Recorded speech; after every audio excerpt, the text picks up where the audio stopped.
Bitcoin or altcoins, which one should you choose? So this is depending on your situation. We are going to break it all down in today's video, especially if you're a beginner trying to get into the cryptocurrency markets.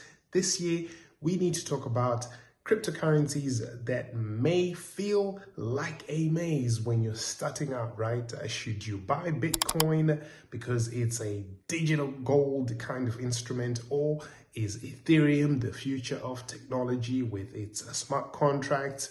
Or should you just be safe and start to use stable coins which are pegged to, say, a US dollar? So let's talk about it, right? Bitcoin BTC, which is kind of seen as the OG store of value cryptocurrency, right? Most trusted and most widely held cryptocurrency, scarcity backed. Only 21 million BTC will ever be available.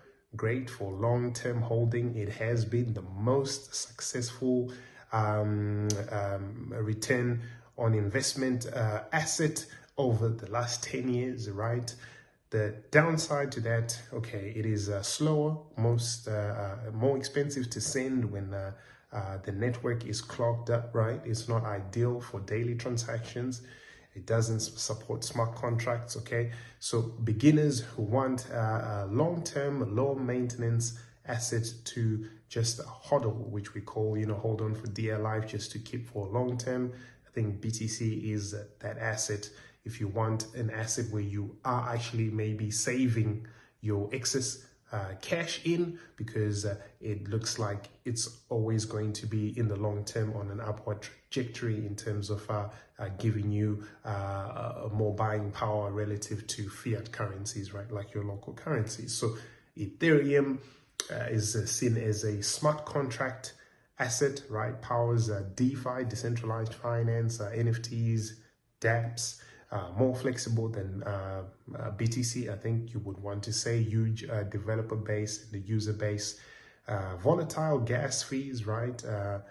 It's improving because of layer 2 solutions like Polygon, Optimism, that give you access to that Ethereum virtual machine, but giving you lower fees. Still considered a high risk asset by most traditional kind of financial people.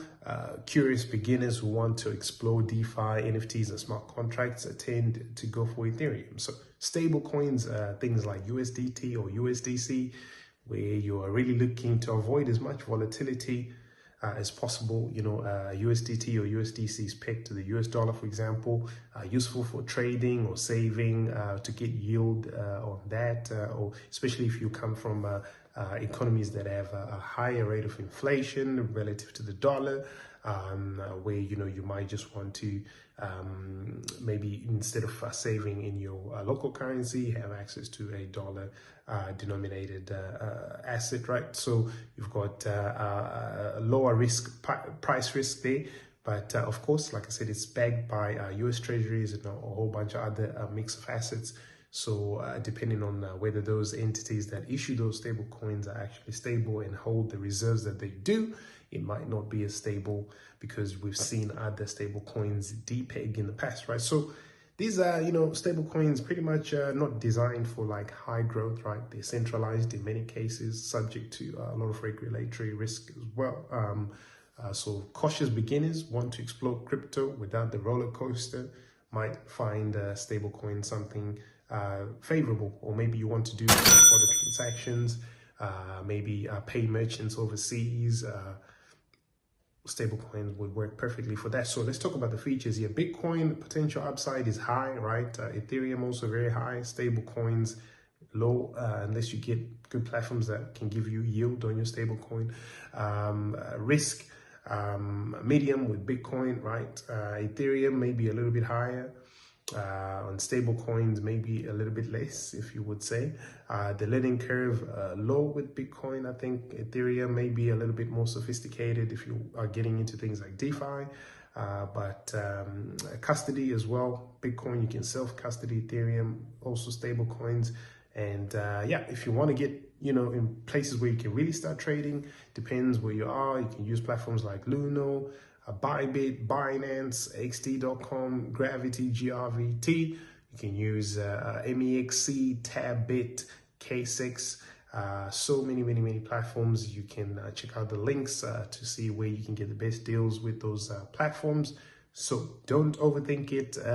Do what feels right for you. Do your due diligence, and make sure you always have risk mitigation top of mind, and enjoy your cryptocurrency journey. It's a learning process, and hopefully along the way you make some progress too. Like, share, subscribe, turn on the notifications. See you in the next. Peace.